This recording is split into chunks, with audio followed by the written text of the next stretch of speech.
बताते हुए गर्व होता है कि आज मेरी करीब करीब 18 लाख लोगों की टीम है। लेकिन थैंक यू। और मुझे इस सिस्टम में 16 साल हो चुके हैं, 16 साल 3 महीने। अभी कई बार मैं जैसे फ्लाइट में जा रहा हूं, ट्रेन में जा रहा हूं, तो कई लोग पूछते सर आप करते क्या हैं? तो मैं बोलता हूं मैं नेटवर्क मार्केटिंग इंडस्ट्री में काम कर रहा हूं। तो बोलते हैं कौन सी कंपनी? मैं बोला सेफ सोप। बोला सर कितने दिन से? मैं बोलता हूं 16 साल से। तो लोग बोलते सर 16 साल से? 16 साल से एक ही कंपनी में? 16 साल से एक ही कंपनी में? तो मैं बोलता हाँ भाई एक ही कंपनी में। मैं बोला 16 साल तो मुझे हुए हैं, कंपनी को तो 18 साल हो चुके हैं। तो लोग एक ही डायलॉग बोलते हैं, जानना चाहोगे? बोलते सर आप बहुत लकी हैं, आप बहुत किस्मत वाले हैं कि आपको एक ऐसी कंपनी मिल गई जो 18 सालों से चल रही है। तो दोस्तों बड़ा सुकून मिलता है दिल को। लेकिन मैं आपसे एक सवाल पूछना चाह रहा हूं कि अगर सेफ शॉप में आके और सेफ शॉप को पाके अगर ये ग्रेवाल लकी है, तो आप लोगों को भी सबको सेफ शॉप मिली हुई है कि नहीं मिली हुई? तो बताइयो जो भी शख्स यहां पे बैठा है इस हॉल में, सारे के सारे हम लोग लकी हैं, बहुत ही लकी है। जोरदार ताली हो जाए।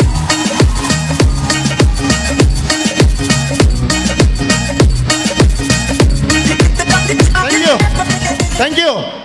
तो सारे लोग लकी हैं।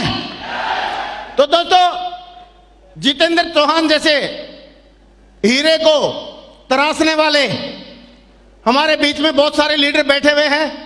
लेकिन मैं बताना चाहूंगा मेरी 18 लाख लोगों की टीम है, उसमें से मुझे एक ऐसा आदमी छांटने का मुझे मौका मिले जो हमेशा सिस्टम को प्रायोरिटी देता है, जो हमेशा टीम को आगे बढ़ाने की सोचता है, जो हमेशा विनिंग एटीट्यूड रखता है और जो हमेशा अपलाइन डाउनलाइन सबका सम्मान करता है और टीम को आगे बढ़ाने के लिए साथ में लेके चलने के लिए सोचता है। और बेस्ट एटीट्यूड का अगर उसको अवार्ड मिले तो मुझे एक ही आदमी का नाम याद आता है दोस्तों 18 लाख में से, और वो एक नाम है मिस्टर माधव सिंह जी। मैं चाहूंगा जोरदार तालियां माधव जी के लिए, जोरदार तालियां माधव जी के लिए। खड़े हो गए दोस्तों।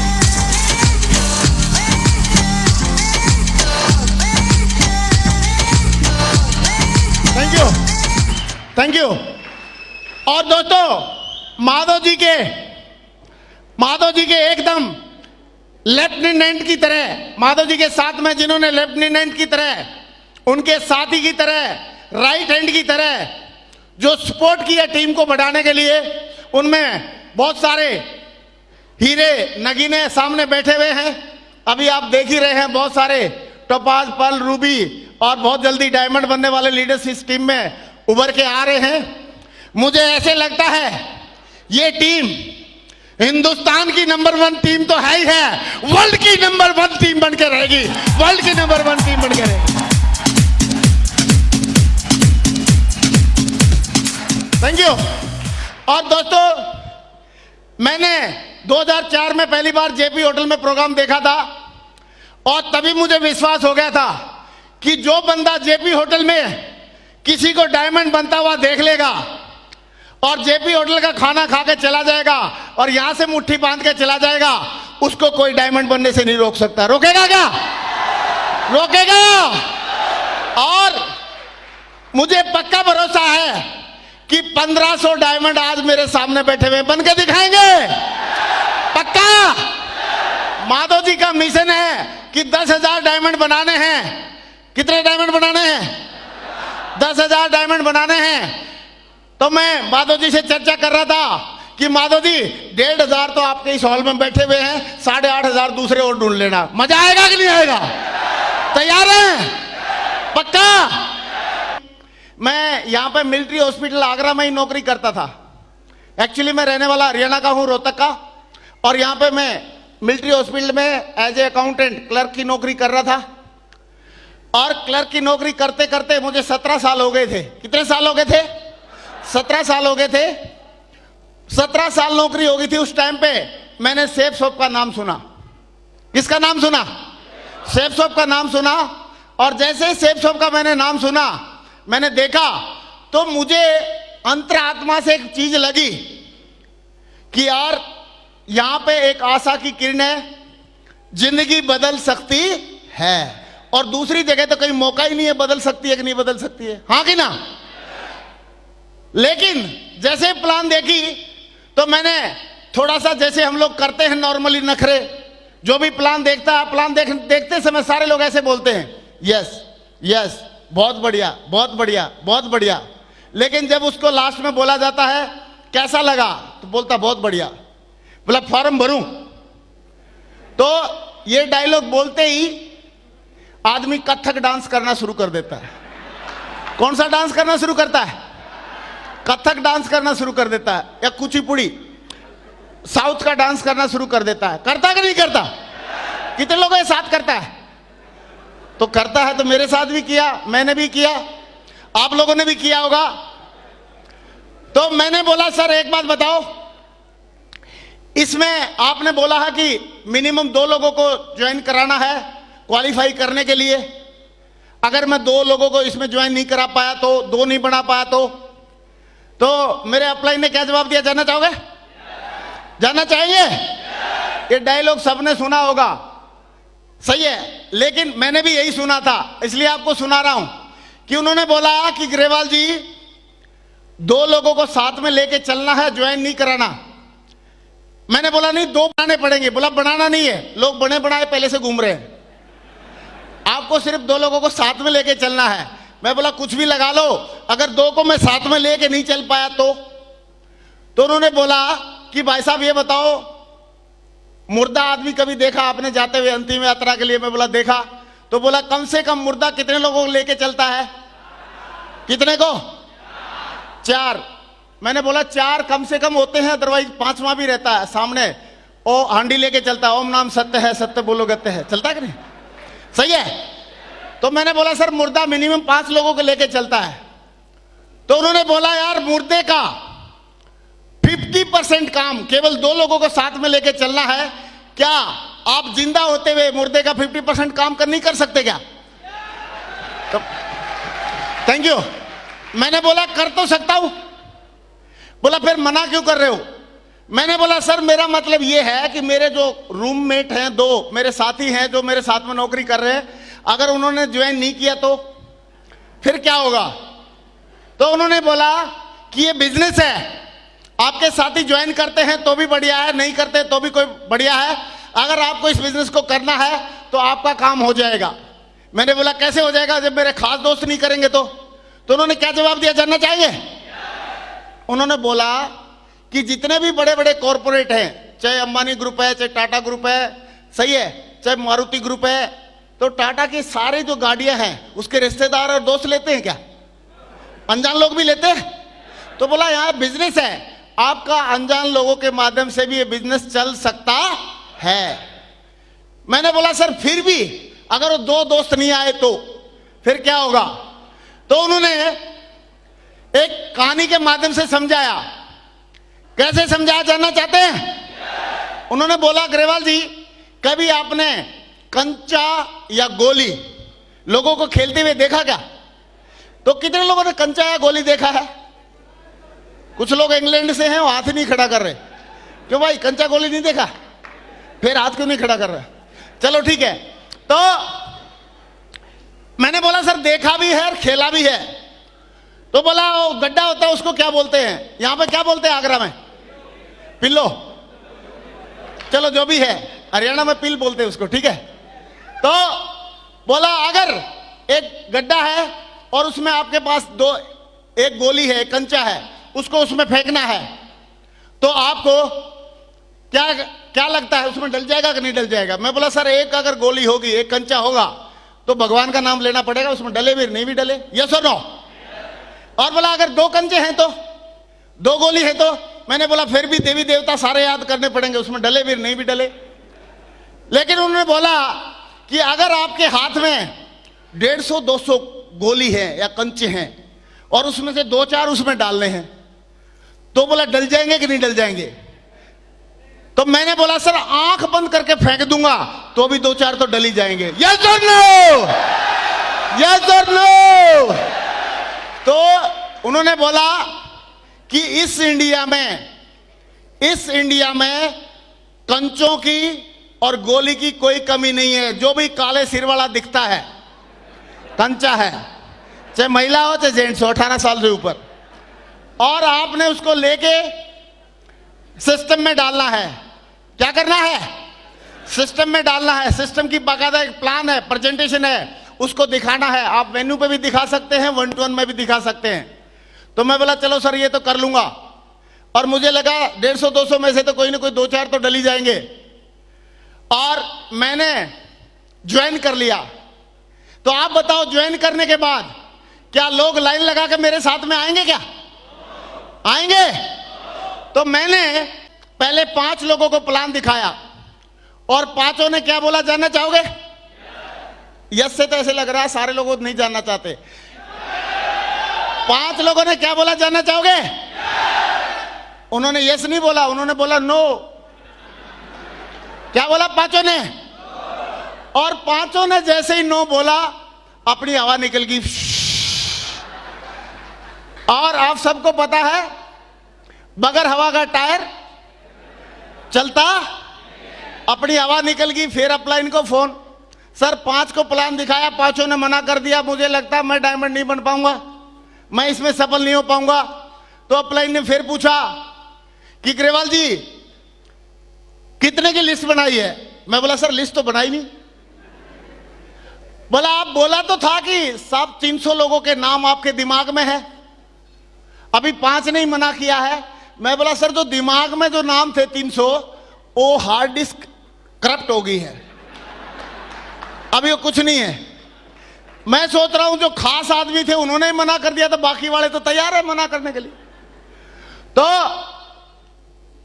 उन्होंने अपलाइन ने बोला कि ग्रेवाल जी ठीक है, उनको पता लगा अनाड़ी आदमी है, इसको ज्यादा सीधी भाषा में समझ में नहीं आ रहा, सीधी भाषा में समझाना पड़ेगा। और उन्होंने बोला कि आप ये बताओ इस इंडिया में पॉपुलेशन कितनी की है? तो 2003 जनवरी की बात है। मैंने बोला सर 120 करोड़। बोला 120 करोड़ में से 5 घटा दे, बता कितने बच गए? मैं बोला 120 करोड़, अभी भी 120 करोड़। बोला कैसे? मैं बोला इतनी देर में तो 5 नए पैदा हो गए होंगे। यस और नो? यस और नो? तो बोला यार जब प्रोडक्शन इतना फास्ट है तो तू चिंता क्यों कर रहा है? कच्चे माल की सप्लाई बहुत तेज है, अभी चाइना के बाद नंबर 1 हम ही बनने वाले हैं। यस और नो? तो बोला फिर चिंता क्यों कर रहा है, तू सच बता डायमंड बनना चाहता है? मैं कहा बिल्कुल बनना चाहता हूं सर। बोला फिर मैं आपको एक मंत्र बताता हूं, फार्मूला देता हूं। मैं बोला जल्दी बताओ। और अपन तो मंत्र तंत्र में विश्वास करते ही हैं। जाके पीपल के पेड़ को कि धागा बांधते रहते हैं, बांधते कि नहीं बांधते? सही है, कोई कहीं धागा बांधता, कोई कहीं धागा बांधता, मन्नत मनवाने के लिए। तो मैं बोला शायद इनका मंत्र कुछ काम कर जाएगा। बोला अगर उस मंत्र को आपने फॉलो कर लिया तो आप पक्का डायमंड बनोगे। तो मैंने बोला सर जल्दी बताओ मंत्र। तो क्या मंत्र बताया हमारे ग्रेट अपलाइन ने? जानना चाहते? जानना चाहते हैं? उन्होंने एक ही मंत्र बताया कि ग्रेवाल जी आपका काम है लोगों को प्लान दिखाना, प्रेजेंटेशन दिखाना, और लोगों का काम है हाँ या ना बोलना। आप जबरदस्ती करके किसी की जिंदगी नहीं बदल सकते, किसी को अमीर नहीं बना सकते। और अगर ऐसा हो सकता तो भगवान ही सबको अमीर बना देता। जबरदस्ती भगवान नहीं कर सकता, तू किस खेत की बोली है? और उन्होंने एक बात और बोली कि सारे लोगों ने ना भगवान राम की सुनी, ना भगवान कृष्ण की सुनी, ना गुरु नानक जी की सुनी, ना प्रोफेट मोहम्मद की सुनी, ना ईसा मसीह की सुनी। जब सारे लोगों ने बड़े बड़े महापुरुषों की नहीं सुनी तो तू किस खेत की बोली है? तेरे को तो बोला मंत्र बताता हूं। मैं बोला मंत्र बताओ सर मंत्र। तो मंत्र क्या बताया कि आपका काम है लोगों को प्लान दिखाना, अच्छे से फॉलोअप करना, अप्लायंस से मिलवाना, सिस्टम की टूल्स प्रमोट करना, ये आपका काम है। लेकिन हाँ करना या ना करना किसका काम है? सामने वाले का। यस और नो? तो मैं बोला सर मंत्र बताओ ना, अभी आप इधर उधर की बातें क्यों कर रहे हो? तो उन्होंने बोला मंत्र ही तो बता रहा हूं। मंत्र ये है कि आप प्लान दिखाते रहो, फॉलोअप करते रहो, अप्लायंस से मिलवाते रहो, ट्रेनिंग मीटिंग में आते रहो, और उसके बाद अगर बंदा आता है तो आए तो बेस्ट, नहीं तो नेक्स्ट, आए तो बेस्ट, नहीं तो नेक्स्ट, आए तो बेस्ट, नहीं तो नेक्स्ट, बताते जाओ, पक्का डायमंड बन जाओगे।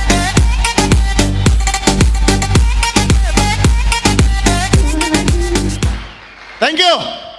और मैंने सोचा यार आए तो बेस्ट नहीं तो नेक्स्ट करने से अगर डायमंड बन सकता है तो आप बताओ मेरी जगह आप होते तो क्या बनना चाहते कि नहीं चाहते? मैं बोला सर ये काम तो मैं कर दूंगा, आए तो बेस्ट नहीं तो। और मैं करने लगा, अनाड़ी आदमी, और करने लगा, आए तो बेस्ट नहीं तो, आए तो बेस्ट नहीं तो, आए तो बेस्ट नहीं तो नेक्स्ट करता रहा।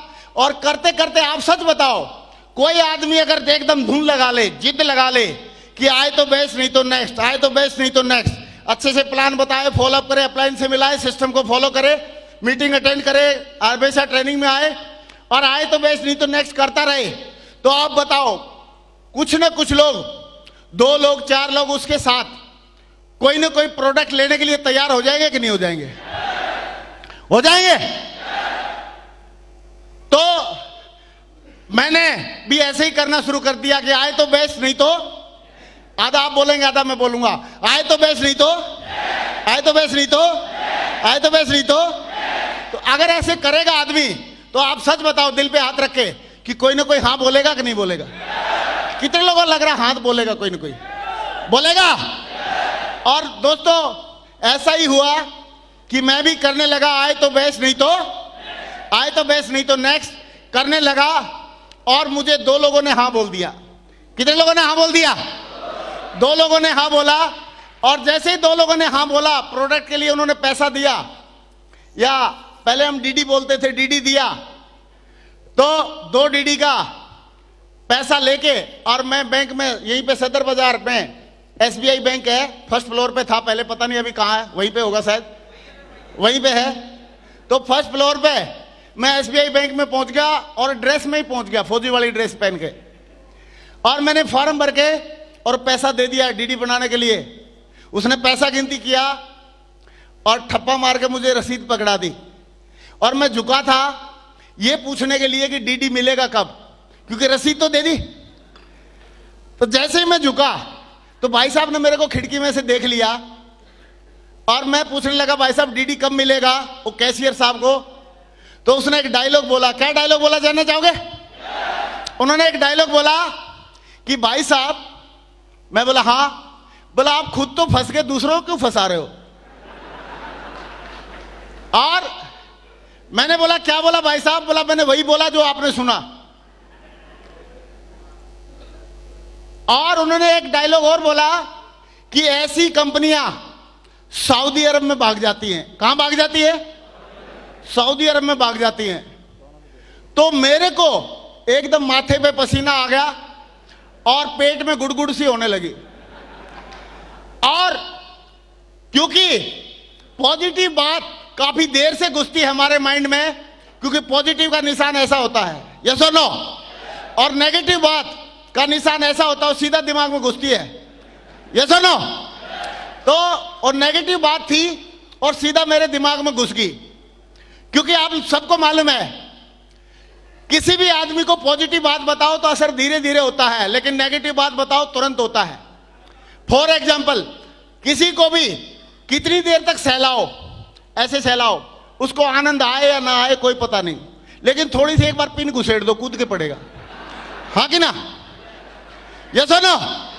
तो उसने भी पिन घुसेड़ दी तो इफेक्ट पड़ेगा कि नहीं पड़ेगा? तो मैंने उनकी बात सुनने के बाद मुझे पीला पीला दिखने लगा, माथे पे पसीना आ गया, और मैं सोचा यार कहीं ना कहीं ये बैंक वाला आदमी है, पढ़ा लिखा बंदा है, ये लोग कंपनी वंपनी के बारे में डील भी करते रहते हैं, क्योंकि जो भी कंपनी हो अकाउंट तो उन्हीं के पास खुलवाती है। मैं बोला हो ना हो ये बंदा सही बोल रहा होगा। मैं ठहरा फौजी आदमी, मेरे को ज्यादा नॉलेज है नहीं, लेकिन ये बैंक वाला तो सब जानता है, ऊपर से कैशियर है, हो ना हो ये बंदा सही बोल रहा होगा। और मैं मायूस होके बैंक से नीचे सीढ़ियों के माध्यम से नीचे आने लगा। तो फर्स्ट फ्लोर पे था तो नीचे आ रहा था, तो नीचे आते आते मेरे दिमाग में एक बात आई कि यार क्यों ना एक बार उस आदमी से बात की जाए। किससे बात की जानी चाहिए? किससे? सारे लोग नहीं बोल रहे किससे? अपलाइन तो बड़ा सम्मानित शब्द है। मैंने सोचा कि उससे बात की जाए जिसने मुझे फंसाया, जिसने मुझे फंसाया। और मैं नीचे आया, उस टाइम पे मेरे पास मोबाइल भी नहीं होता था। मैंने एसटीडी से फोन लगाया और एसटीडी से फोन लगाया तो घंटी गई और उधर से आवाज आई हेलो। मैं बोला सर नमस्कार, मैं नरसिंह ग्रेवाल बोल रहा हूं आगरा से। बोला हाँ ग्रेवाल जी क्या हाल है? मैंने बोला सर मैं 2 DD बनाने के लिए बैंक में आया हुआ हूं। बोला very good, great, congratulation, well done, शाबाश। मैं बोला आप तो इतनी बधाई दे रहे हो जैसे नन्ना भाई पैदा हो गया हो, इधर तो पंगा होकर रखा है। यस और नो? तो बोला क्या बात है ग्रेवाल जी? मैंने बोला सर बात यह है कि बैंक वाले भाई साहब ऐसे ऐसे बोल रहे हैं। बोला डोंट वरी ग्रेवाल जी, ऐसे तो लोगों ने बोला था राइट बंधुओं को लोहे का हवाई जहाज नहीं उड़ेगा, आज लोहे का हवाई जहाज उड़ता है कि नहीं? और बोला ऐसे ही बोला था लोगों ने थॉमस एडिसन को कि बिजली का बल्ब नहीं बनेगा, लाइट नहीं जलेगी, आज बिजली का बल्ब भी है और लाइट भी जलती है कि नहीं? और बोला ऐसे ही बोला था लोगों ने चतुर्वेदी साहब को, जैन साहब को कि टीम नहीं बनेगी, आज उनकी बहुत बड़ी टीम है। बोला ऐसे ही मुझे बोला था कि टीम नहीं बनेगी, आज मेरी भी टीम है, मैं भी डायमंड बनने वाला हूं। और ग्रेवाल जी लिखवा के ले लो, अगर लोग ऐसे ही बोलते रहे और फिर भी अगर आप डटे रहे तो पक्का एक दिन डायमंड बन जाओगे। क्या बन जाओगे? Thank you. लेकिन उनका इस डायलॉग का मेरे ऊपर बिल्कुल असर नहीं पड़ा। ये डायलॉग मेरे ऊपर से गया, उसके कारण, उसके पीछे कारण एक ही था और कारण यह था कि एक तो मैं करेला ऊपर से नीम चढ़ा, एक तो मैं फौजी ऊपर से जाट। उसकी बात समझ में आएगी? मैंने बोला सर थॉमस एडिसन मेरा चाचा नहीं लगता, राइट बंधु मेरे फूफा नहीं लगते, मेरे क्या पता थे भी कि नहीं थे। रही बात चतुर्वेदी साहब, जैन साहब की, हमने तो कभी देखे नहीं हो, है भी कि नहीं है, खाम का आप ऐसे माला रटे जा रहे हो। और अगर सीधी सीधी भाषा में कुछ समझा सकते हो तो बता दो, अदरवाइज आपकी हमारी नमस्ते, कोई बात नहीं, जो हो गया हो गया। तो उन्होंने बोला ग्रेवाल जी लग रहा आप काफी दुखी हैं। मैं बोला और सुखी हो जाऊं? तो बोला काफी दुखी हैं, सिर्फ आप मेरे 2 सवालों के जवाब दे दो, उसके बाद जैसा आप करना चाहते हैं कर लेना। तो मैंने बोला सर पूछो, 2 क्या 3 पूछ लो, अभी तो फंसे हुए हैं। अपना एक DD गया, 2 और लगवा दिए, 3 का तो जुगाड़ खत्म हो गया, अभी सवाल और रह गए। मैं बोला चलो पूछो। तो उन्होंने क्या सवाल पूछे जानना चाहोगे? उन्होंने सवाल पूछे कि सर आप ये बताओ, जो बैंक वाले भाई साहब आपको सलाह दे रहे हैं वो 1 महीने में 1 नंबर का व्हाइट मनी कितना कमाते हैं? मैंने बोला सर 10-11 हजार रुपये महीना। उस टाइम पे 10-11 हजार रुपये तनख्वाह होती थी बैंक वाले साहब की, कैशियर वगैरह की। और बोला जो हमारे आदर्श हैं, जिनको देख के हम इस बिजनेस में काम कर रहे हैं, सेफ शॉप के में, वो लोग 1 महीने में 1 नंबर का व्हाइट मनी कितना कमाते होंगे? मैंने बोला सर वो 10-11 लाख रुपए महीना। तो बोले कि एक आदमी 1 महीने में 1 नंबर का व्हाइट मनी 10-11 हजार रुपए महीने कमाता है और एक आदमी 1 महीने में 1 नंबर का व्हाइट मनी 10-11 लाख रुपए महीने कमाता है। कौन ज्यादा समझदार है, 1000 वाला या लाख वाला? सारे लोग नहीं बोल रहे, 1000 वाला या लाख वाला? 1000 वाला या लाख वाला? और मैं भी लालच में आ गया आप लोगों की तरह और मैंने बोल दिया सर लाख वाला ज्यादा समझदार है। कौन ज्यादा समझदार है? कौन? लाख वाला ज्यादा समझदार है। तो उसी टाइम पे उनको मौका मिल गया पंच मारने का और उन्होंने बोला ग्रेवाल जी जिंदगी आपकी है, फैसला भी आपका रहेगा, लेकिन आप एक बात लिखवा लो, अगर आप आज 1000 वाले की बात मानोगे तो 1000 वाले रह जाओगे और लाख वाले की मानोगे तो लाख वाले बन जाओगे। जिंदगी आपकी है, फैसला आपका है, जो भी आपका है।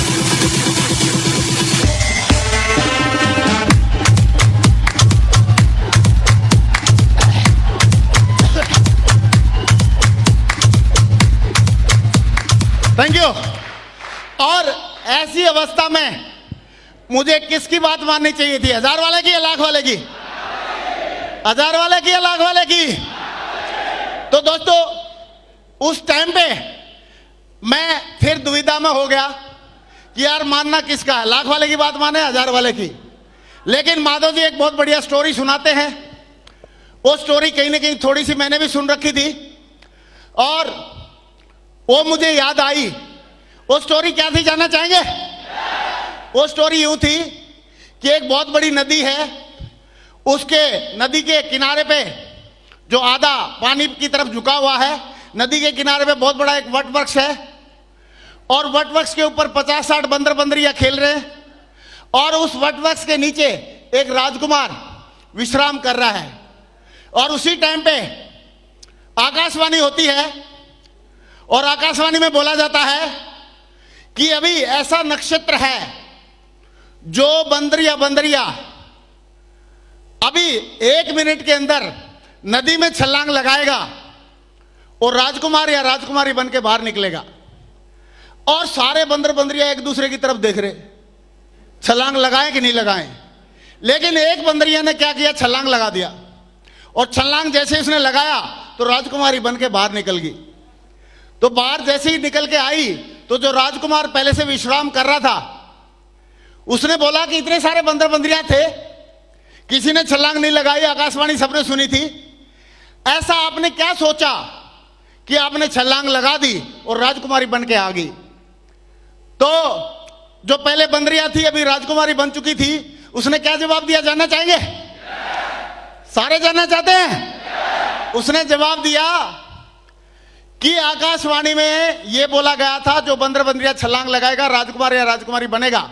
यह नहीं बोला था बिल्ली बनेगा, चूहा बनेगा, कुत्ता बनेगा, गधा बनेगा, यह नहीं बोला था। और बोला मैंने सोचा कि क्यों ना छलांग लगा दूं, अगर मैं राजकुमारी बन गई तो वेल एंड गुड, और नहीं तो बंदरिया तो हुई, तैर के बाहर निकलाऊंगी, क्या दिक्कत है?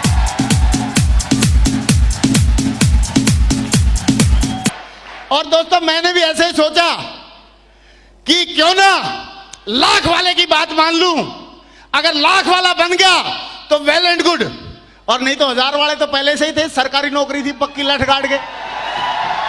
यस और नो? यस और नो? अभी इस कहानी में और ट्विस्ट आता है।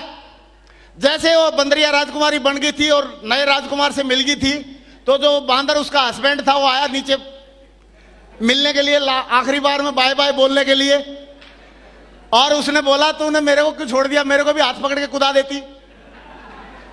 बोला जब मैं कूद रही थी तो तू मेरे साथ में कूदा नहीं, तू क्या वेट कर रहा था, बाद में सलमान खान बन जाएगा पेड़ पे बैठा रहेगा तो है? बोला तेरे को तो लगना चाहिए था, अगर बीबी कूद रही तू भी कूद जा, क्या दिक्कत है? बोला अभी तो अपने को नया राजकुमार मिल गया, मौज कर बेटा, कूदता रहे इधर से उधर, उधर से उधर। यस और नो? यस और नो? तो दोस्तों मैंने डिसीजन लिया कि मैं लाख वाले की बात मानूंगा। किसकी बात मानूंगा? और लाख वाले की बात मानी। उस दिन के बाद मैंने पीछे मुड़ के देखा नहीं। Thanks to SSS system, Safesoft company, इसके डायरेक्टर्स और माधव जी जैसे लीडर्स और हमारी आप जैसे लोगों की प्यारी टीम, मुझे बताते हुए फक्र है कि इस हजार वाले आदमी ने उस दिन लाख वाले की बात मानी थी, तो अकेला मैं लाखों रुपए हफ्ता या महीना कमाने वाला नहीं बना। आज मेरी टीम में हजारों लोग ऐसे हैं जो लाखों रुपए महीना कमा रहे हैं, लाखों रुपए महीने से ज्यादा कमा रहे हैं।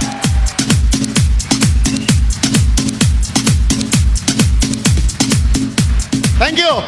क्योंकि मैं अकेला कमाता तो हो सकता है लगता कि यार तुक्का लग गया। क्या लग गया? तुक्का लग गया। एक आदमी का तुक्का लग सकता है, लेकिन आज माधव जी जैसे लीडर हमारे साथ में, जिनके साथ में भी 2-2, 3-3 क्राउन एम्बेसडर बन चुके हैं, जिनके साथ में 300 से ज्यादा डायमंड है, ऐसे लीडर आज हमारे साथ में है।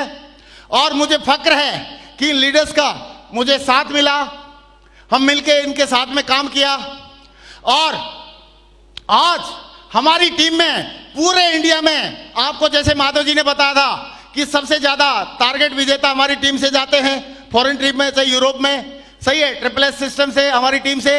और सबसे ज्यादा अगर रिजल्ट की बात आए, सबसे ज्यादा डायमंड बनने की बात आए, तो सबसे ज्यादा डायमंड अपनी टीम में से बन रहे हैं। तो मैं चाहूंगा रॉयल ड्रीमर्स के लिए, ट्रिपल एस के लिए और आपकी इस दमदार टीम के लिए एक जोरदार तालियां होनी चाहिए दोस्तों, जोरदार तालियां।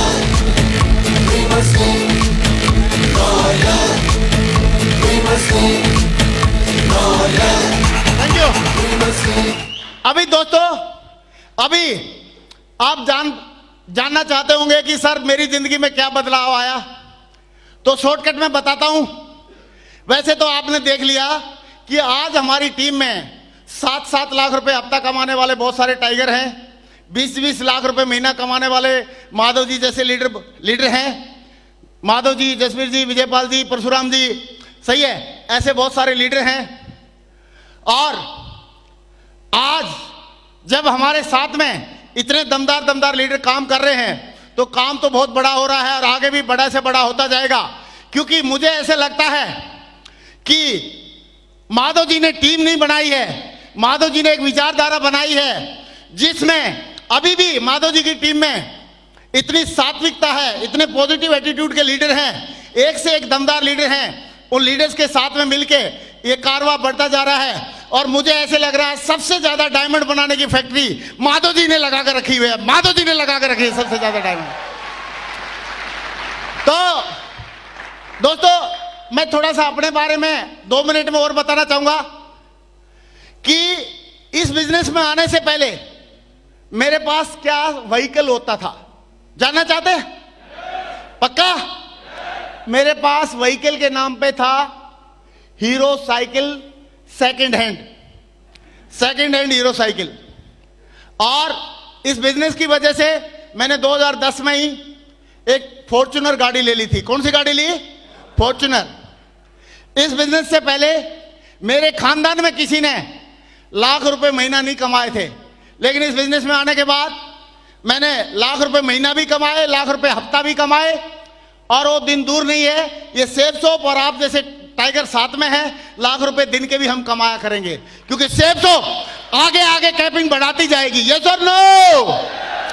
दूसरी बात, सेफ शॉप में आने से पहले मैं अगर अपना बैकग्राउंड उठा के देखूं तो सेफ शॉप से पहले इस ग्रेवाल के कुछ भी नहीं था पल्ले, लेकिन जब से मैं सेफ शॉप में आया हूं तो एक ग्रेवाल की बल्ले ही बल्ले, बल्ले ही बल्ले, बल्ले ही बल्ले हो रखी है। Thank you. गाड़ी लिया, लाखों रुपए महीने की इनकम लिया, लाखों रुपए हफ्ते की इनकम लिया, बहुत सारे डायमंड टीम में आए, बहुत सारे अच्छे लीडरशिप डेवलपमेंट हुई।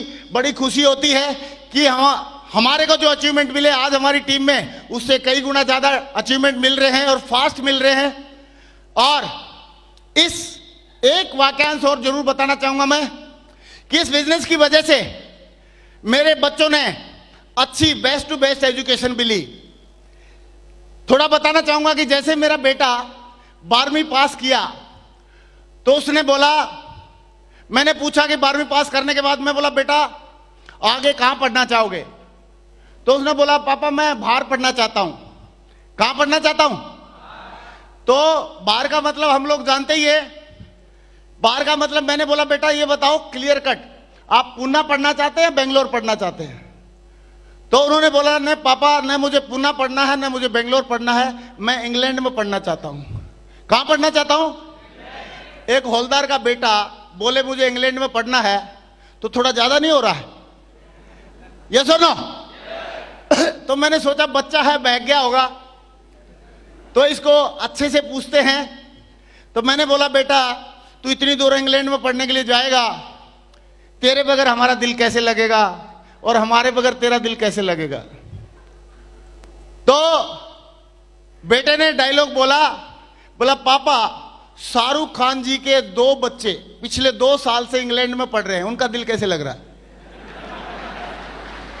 तो मैंने भी सोचा यार डायमंड का बेटा फॉलोअप तगड़ा जानता है, सही है, क्योंकि फॉलोअप की बातें सुनता तो रहता ही है घर में, हाँ कि ना? तो मैं बोला फॉलोअप तगड़ा है तो इसको डीडी मिलना ही चाहिए। तो मैंने उनको एक ही बात बोली, मैं बोला भैया ऐसा है, जो टेस्ट वगैरह पास करने हैं, जो मार्क्स चाहिए वो आप देख लेना, और खर्चे वर्चे की बात है तो चिंता करने की जरूरत नहीं है, तेरा पापा डायमंड है, सेफ शॉप में कहीं भी पढ़ सकता है, तू चाहे तो लंदन में भी पढ़ सकता है।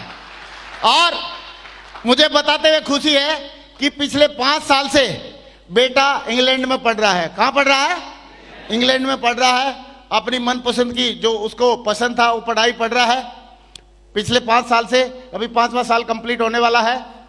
बढ़िया, बच्चों के ड्रीम पूरे हो रहे हैं, मैडम के, परिवार के, पेरेंट्स के, सबके ड्रीम पूरे हो रहे हैं। और पहले हम परिभाषा एक सुनते थे कि मर्द कौन होता है, तो पहले बोला जाता था कि मर्द वो होता है जिसकी मूछें होती हैं। तो किसी ने बोला मूछें तो चूहे को भी होती है, वो मर्द है क्या? तो बोला फिर मर्द कौन? तो उसने बोला जो मर्द होता है जो बच्चे पैदा करता है, बच्चे पालता है। तो बोला बच्चे तो कुत्ता भी पालता है, हाँ कि ना? तो फिर पूछा कि बताओ मर्द कौन होता है। तो इस सिस्टम में आने के बाद मुझे मर्द की परिभाषा समझ में आई। इस सिस्टम की भाषा में मर्द कौन होता है आप कहीं तो मैं बता दूं। जानना चाहते हैं दोस्तों? मर्द इस सिस्टम में सिर्फ जेंट्स नहीं होते, मर्द महिला भी हो सकती हैं। क्योंकि आप सच बताना, दिल पे हाथ रख के, झांसी की रानी किसी मर्द से कम थी क्या? झांसी की रानी मर्द थी कि नहीं? इंदिरा गांधी जी मर्द थी कि नहीं थी? और बहुत सारी महिलाएं हुई हैं जिन्होंने मर्द से भी बड़े काम करके दिखाए हैं। तो मर्द वो नहीं होता जो जेंट्स होता है, मर्द वो नहीं होता जो केवल मूंछ होती है, मर्द वो नहीं होता जो बच्चे पालता है, मर्द वो होता है जो अपने माँ बाप के, बच्चों के, बीवी के सपने पूरे करता है, वो मर्द होता है।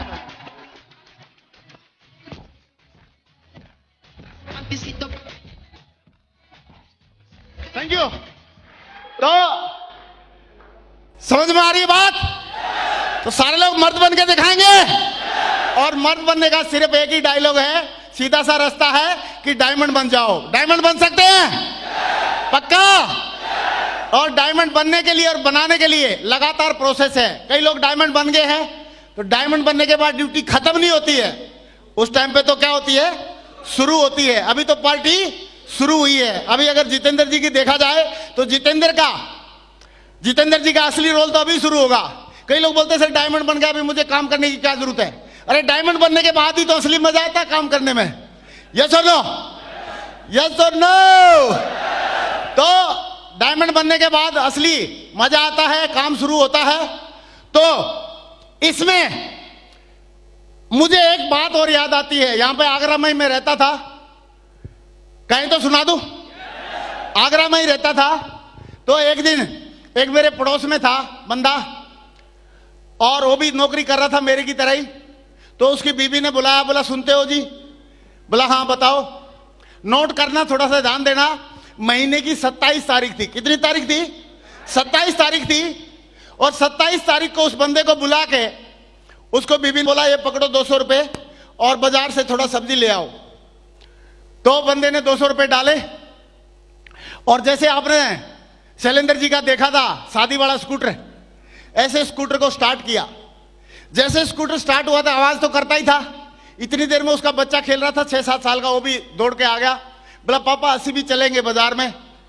तो बोला ठीक है बेटे। वो भी बैठ लिया लपक के। तो बच्चे को भी मना करेगा क्या? नहीं। तो बच्चा पीछे बैठा हुआ है और उसने स्कूटर स्टार्ट करके चला। तो जैसे ही रोड पे पहुंचा तो उसने तेल वाली सुई देखी। तो तेल वाली सुई एक डायलॉग बोल रही थी, त्राही माम, मतलब जल्दी पेट्रोल पंप पर ले जा, अदरवाइज कभी भी खड़ी हो जाऊंगी। यस और नो?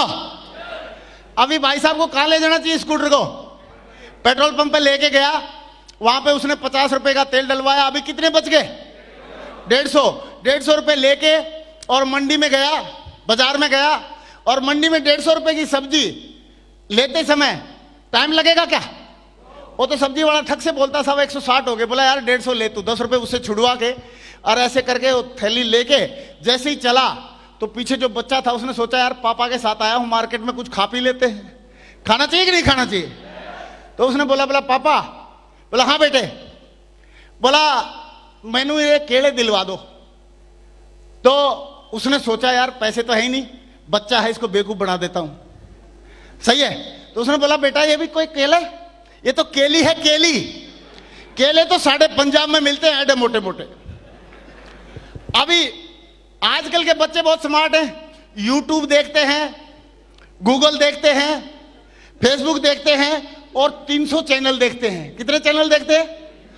पहले जैसे कोई बच्चा पेंसिल तोड़ देता था तो पापा उसको बोलते थे तूने पेंसिल तोड़ दी, नुकसान कर दिया, मालूम है पैसे पेट पे नहीं लगते, तो चुपचाप बैठ के छुप जाते थे। लेकिन अभी बच्चा बोलता नहीं है, सोचने लग जाता है, यार ये पापा ने कौन सी साइंटिस्ट वाली बात बता दी कि पैसे पेट पे नहीं लगते, और पैसे अगर पेट पे ही लगते तो तेरे को पापा कौन बोलता? हाँ कि ना? मैं खुद ही तोड़ लाता पैसे पेट से, कि तेरे से ज्यादा तोड़ के लाता, जल्दी चढ़ जाता। हाँ कि ना? तो बच्चे को पता लग गया पापा बेवकूफ बना रहे हैं, तो थोड़ा और आगे गया तो बच्चे ने सोचा दोबारा टेस्ट करता हूं, सचमुच में बेवकूफ बना रहे हैं आप, मुझे भरम है। तो उसने बोला पापा फिर ये संतरे दिला दो। तो बोला बेटा ये भाई संतरा कोई, ये तो संतरी है, संतरी। संतरे तो साढ़े पंजाब में मिलते हैं, एडे मोटे मोटे। अभी बच्चे को कंफर्म हो गया सरासर बेवकूफ बनाया जा रहा, और बच्चे ने सोचा लास्ट एक और टेस्टिंग करता हूं, क्या पता भूल चूक हो गई हो। तो थोड़ा सा आगे गया तो मोटे मोटे आम दिखे, उसको बोला पापा ये आम तो मोटे हैं, ये दिला दो। तो उसने बोला बेटा ये कोई आम है, ये तो अमिया है, अमिया। आम तो साढ़े पंजाब में मिलते हैं, एडे मोटे मोटे। अभी बच्चे ने मुंह फुला लिया और नाराज हो गया और बोला ठीक है मुझे समझ में आ गया, चल। और उसके पीछे बैठा स्कूटर के, और एकदम नाराज मूड में मुंह फुला के बैठा हुआ। और वापिस आया वो बंदा, उसने आते ही स्कूटर रोका, मैडम तैयार थी, उसको थैला पकड़ाया, और बच्चा भी चटकी से स्कूटर से नीचे उतरा। और उतरने के बाद बोला मम्मी, बोला हाँ बेटा, बोला ये आदमी है ना ठीक नहीं है। तो भारतीय नारी बच्चों के सामने पति के बारे में हमेशा अच्छा ही बोलती है, बोलना भी चाहिए। तो उसने बोला नहीं बेटा ऐसा नहीं बोलते, ये तुम्हारे पापा हैं पापा। तो उसने बोला ये कोई पापा है? ये तो पापी है, पापी।